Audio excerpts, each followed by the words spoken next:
Hi, and welcome to the Imperfect podcast. My name is Deb Crow, and I will be your host. Join me on this journey as we meet heart-centered leaders from all over the globe. Lots of interesting questions, interesting conversation, and find out what makes a leader. How do they handle uncertainty and complexity? How do they lead in a time that is volatile? Join us. Welcome back to Imperfect, the Heart-Centered Leadership podcast. And I've always been intrigued with the sector of business that is human resources. And I'm excited this morning to interview Anne Bloom because I feel, and she even alludes to this, she puts the human back in human resources. Let me give you a little bit of background before I introduce you to Anne. She is a senior HR executive. She is strategic, she's pragmatic, and I want to say on the podcast today that I see her as a heart-centered leader. I think she leads with heart in the HR sector. I think she brings so much value and humanness to any project she works on. She's an initiator of ideas. She loves to build, she loves to transform, and that all falls under her ability with ease to do it as she leads people. So I'm excited to introduce Anne. So Anne, welcome to the show.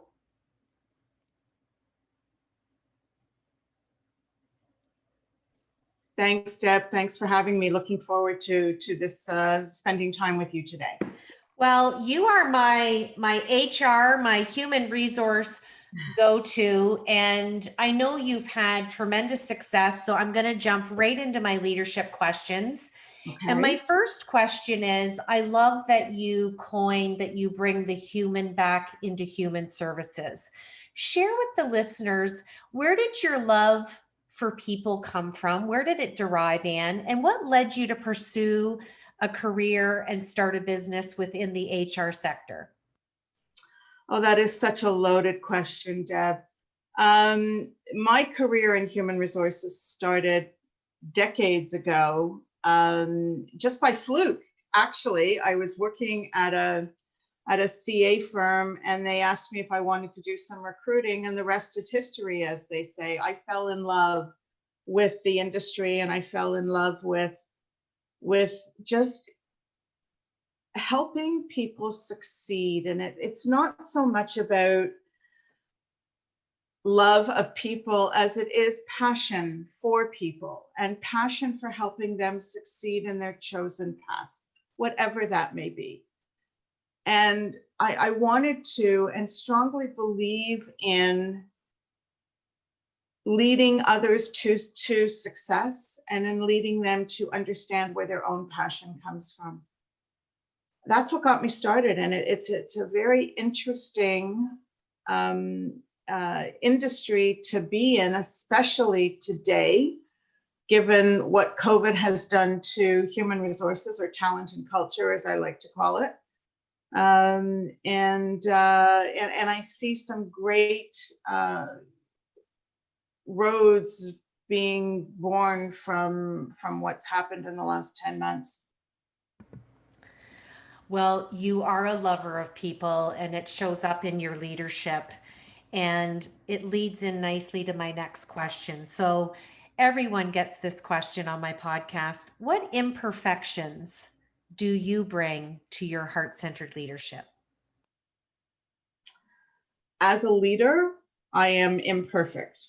There is always room for growth. There is always room for me to learn, and to learn about people, and to learn how to lead people, because you don't lead a team the same way. Everybody is their own human being, their own person, and they have their own ways of being led and being developed and being and growing within their own career.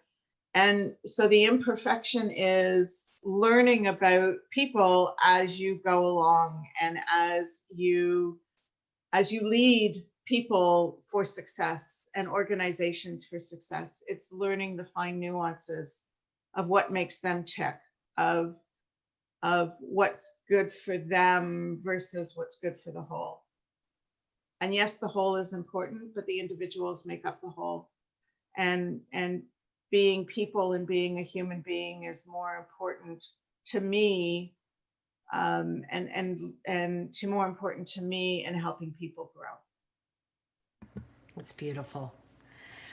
My next question segues nicely into something that you had just mentioned. HR, human resources, and I love, you like to call it talent and culture, which is what it is. Absolutely. It's You know, exactly what it is. even yesterday on LinkedIn, there were some posts, and I know I introduced you to Dr. Wilma, who I had just interviewed. We're all intertwined and intersected. There's just a flow of energy going on with this networking on LinkedIn. Yeah. And I just know there's going to be a beautiful conversation between the two of you. So my question is, explain why you like to call it talent and culture. And if you'd piggyback onto that and share your observation of the trends and what you learned out of 2020 and us still being in the midst globally of this COVID-19 pandemic. Sure. So we all know that in the last 10 months, organizations, cultures, and talent have morphed into something that we had only thought 10 months ago would happen, but we didn't, but now it's a reality. Organizations' cultures have changed in 10 months. And I think what organizations are struggling with today is that culture sustainable? And if it is, great. And if it's not, then what do they need to do to make it sustainable?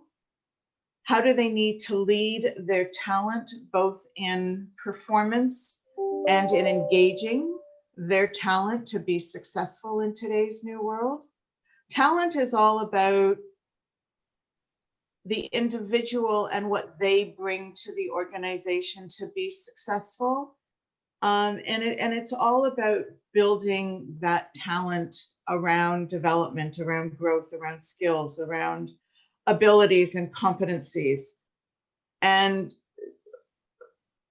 people today are screaming to be better developed, or screaming to learn new skills.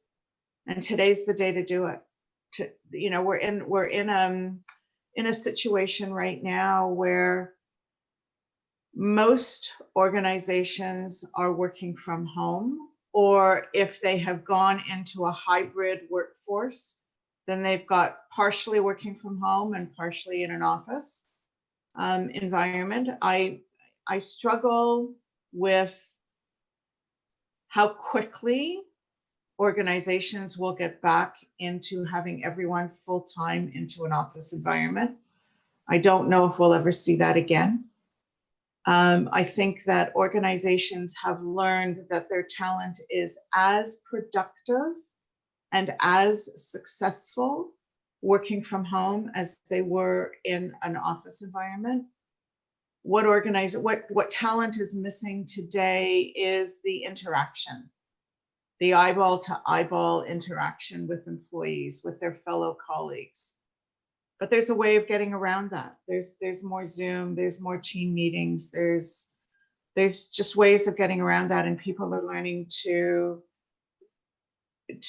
welcome the changes that are coming.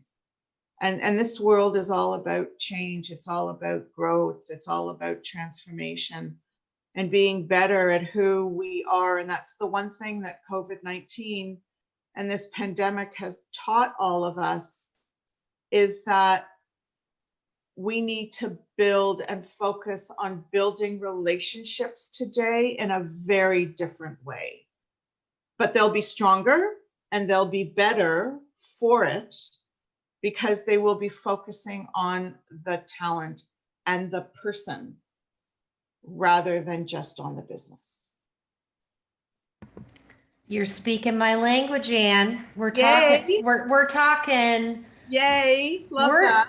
we're talking heart-centered leadership qualities through the lens of human resources, the talent and culture, onboarding talent and culture, and not just for academics.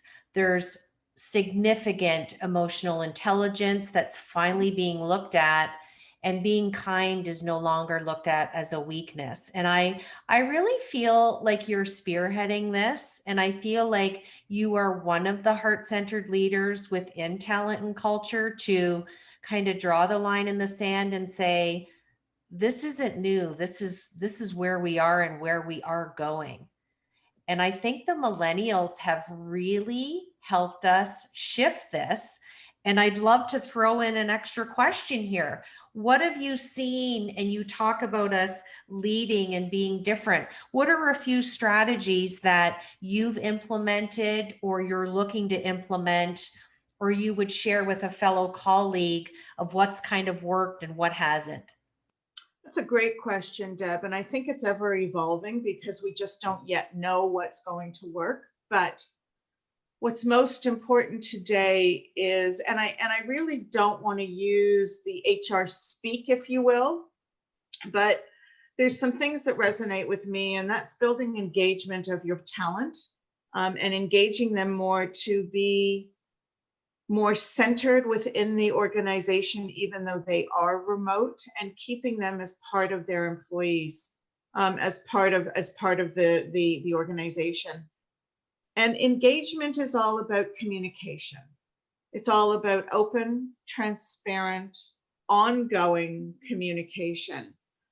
And leaders today need to be aware that it's not just the every week touch base. It's got to be the every day or every other day touch base. And as people continue to work from home, it's not just about the role that they're playing for the organization, but it's how are they doing in their home environment? Are their kids at home with them? Do they have blended families at home with them? And if so, how's it going? You know, let's talk about your life rather than your work. I want to get to know you as a human being, and get to know what makes you tick, and build that relationship that has got to be so all-encompassing to the success of the employee being remote, of the organization having a remote workforce, and of the organization building and maintaining that productivity that they need to continue building their revenue and profitability. And the key words there are exactly how you started. Building engagement is the foundation. Absolutely. Connecting with your people, doing those check-ins, and really being mindful of your questions, the languaging, and being present and bringing listening, that deep attentive listening, to a better level. I think it's a skill that all of us can learn to hone and get better at on a daily basis. And when you build engagement, you foster a limitless potential of a beautiful culture within an organization. Agreed. Absolutely. And I think, you know, we all started 10 months ago by saying that one of the key words that leaders would need to learn and develop, skills, if you will, is empathy.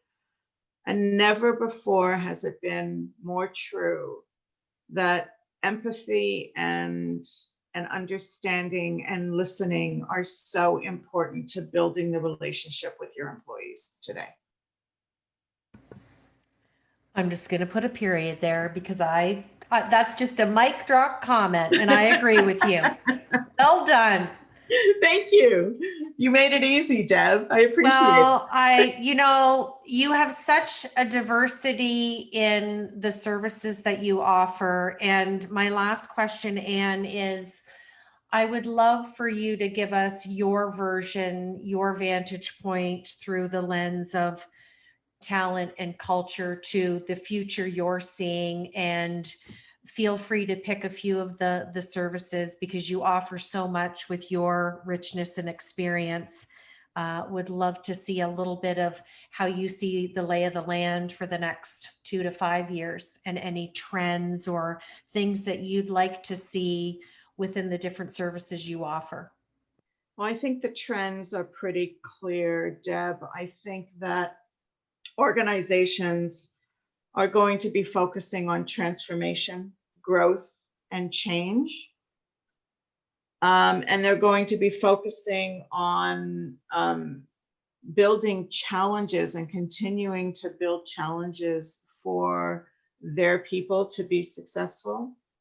I think that any person who is in talent and culture needs to have a very clear and high understanding of what talent or what transformation, growth, and change means to their specific organization. But those are the areas that I focus on through my business, and my business is called ALB HR Solutions. Throw a .com behind it, and you've got my website.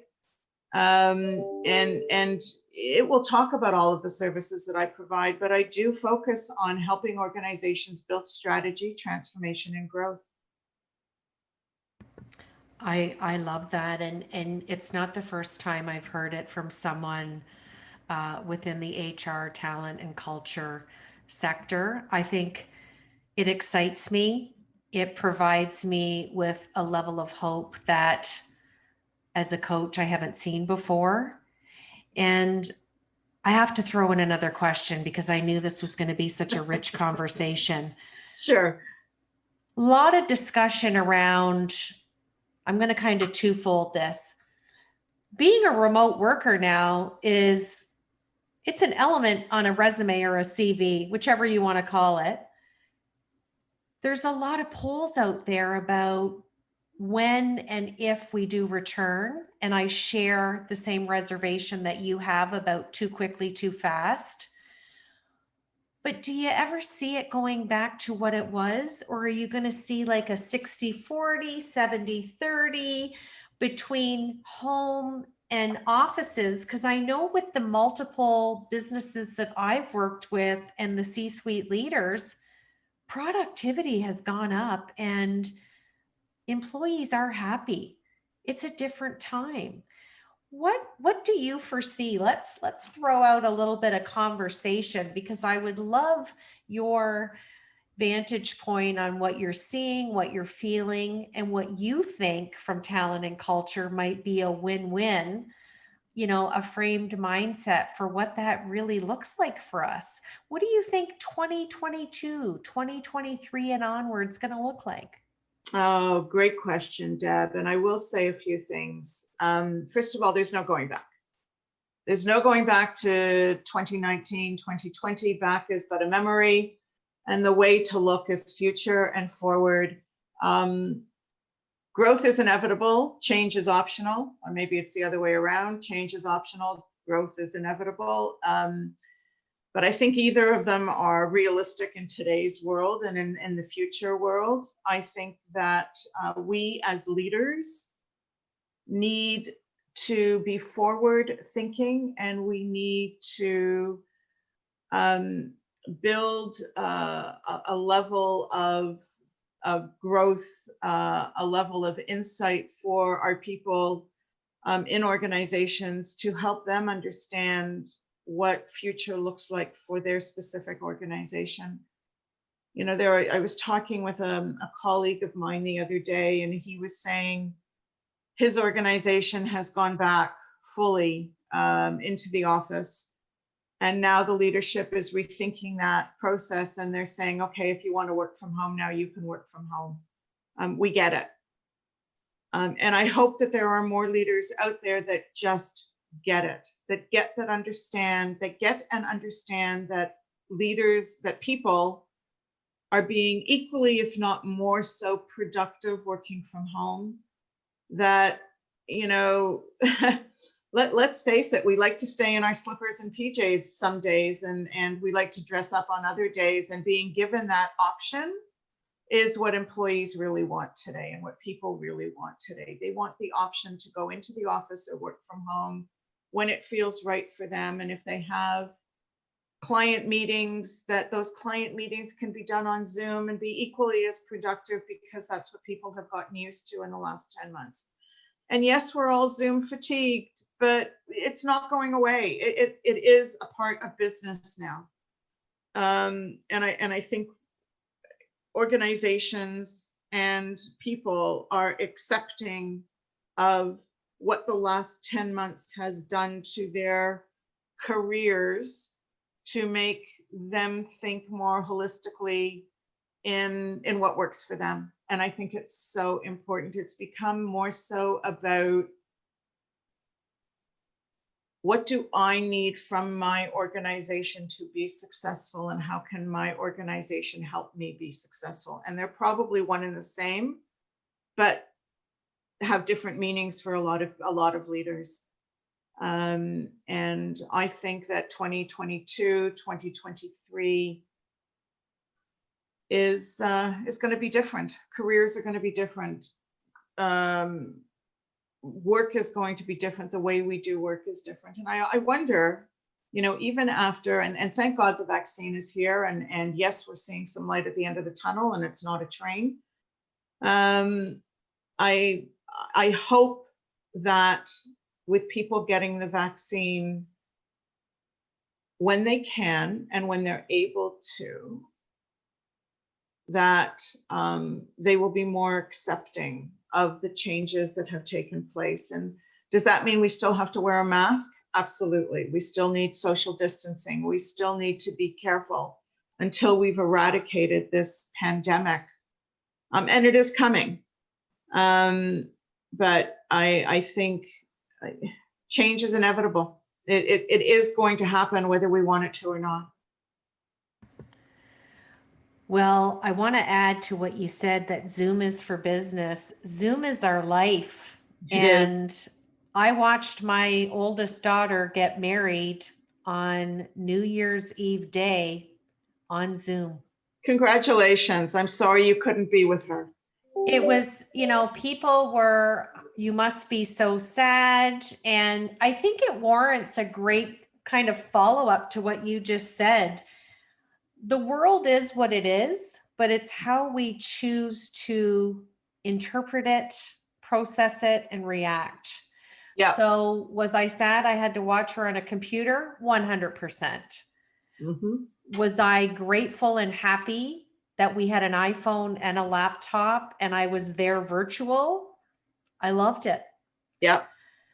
But on a deeper level, I realized that I raised a strong, beautiful young woman who was still going to be married and embrace the union, even though she couldn't have the picture perfect wedding.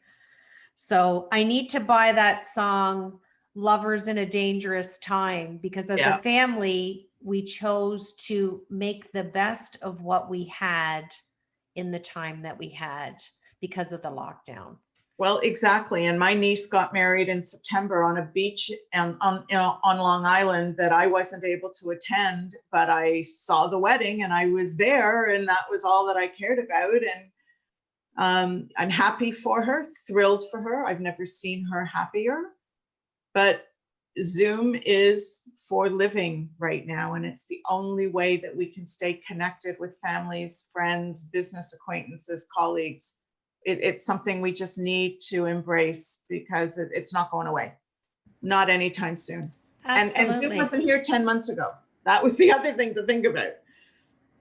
Yeah, it's an interesting time. So yeah, you and I could talk about leadership and talent and culture all day. So I knew this was going to be a rich conversation. I'm going to switch to my Fab Four.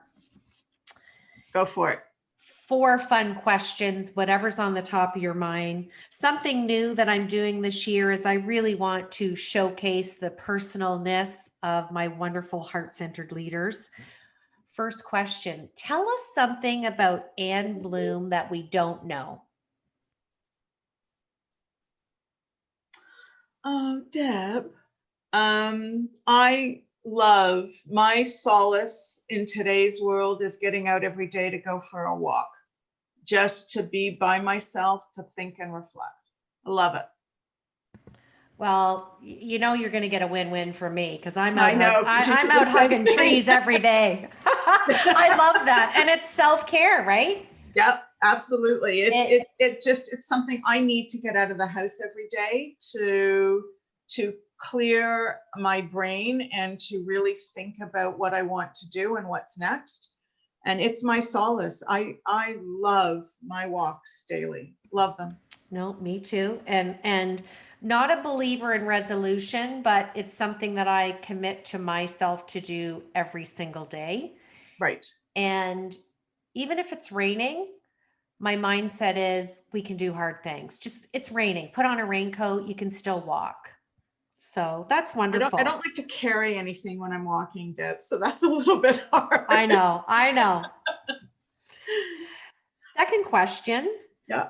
Is there a leader who really inspires you?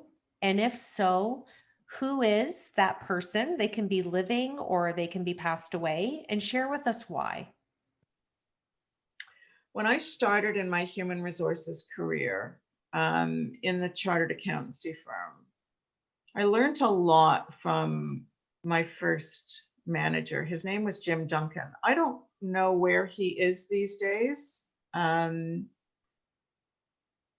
I have no clue, but I learned a lot from him. And he's the one who I believe gave me my insight into HR and gave me my insight to being the leader that I am. He was a great mentor of mine for a number of years. Well, Anne, you need to reach out and find him and tell him that. I told him that many years ago, but we haven't connected probably in the last 3 years. And you're right, it's probably time. It's time. Third question. Do you have a mantra or a word for 2021? I'm eager to share that mine is joy in all that I am, all that I do, in everything that I want to be. And I would love to hear if you have a chosen word or a mantra.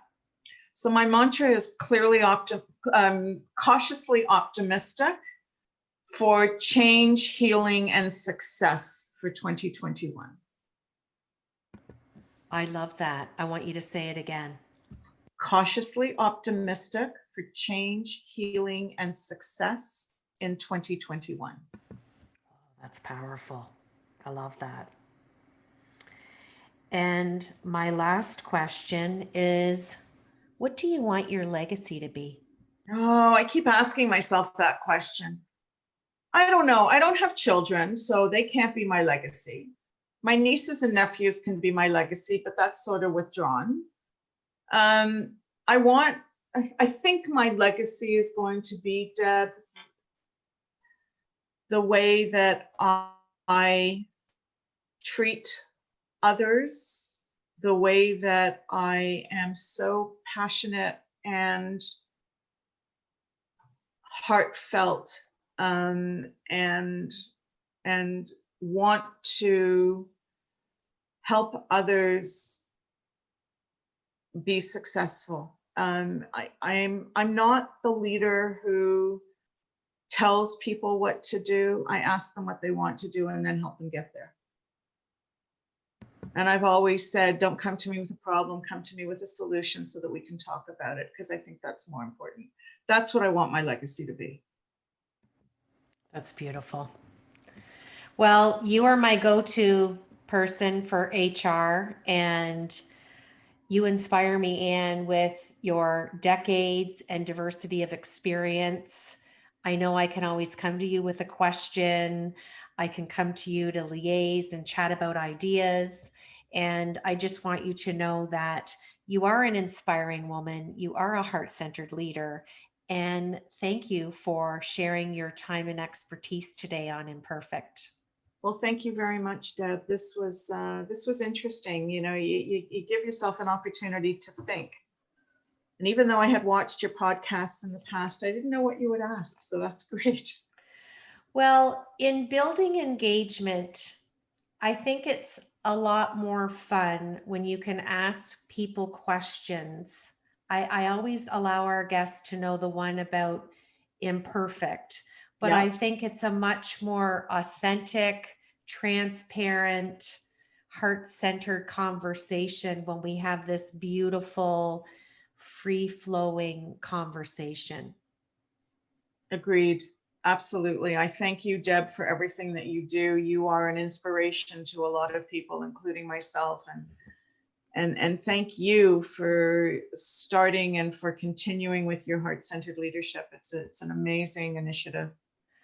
Well, it's my pleasure. And I have found an appropriate quote to end the show today. And it goes like this: no matter how educated, talented, rich, or cool you believe you are, how you treat people ultimately tells all. Integrity is everything.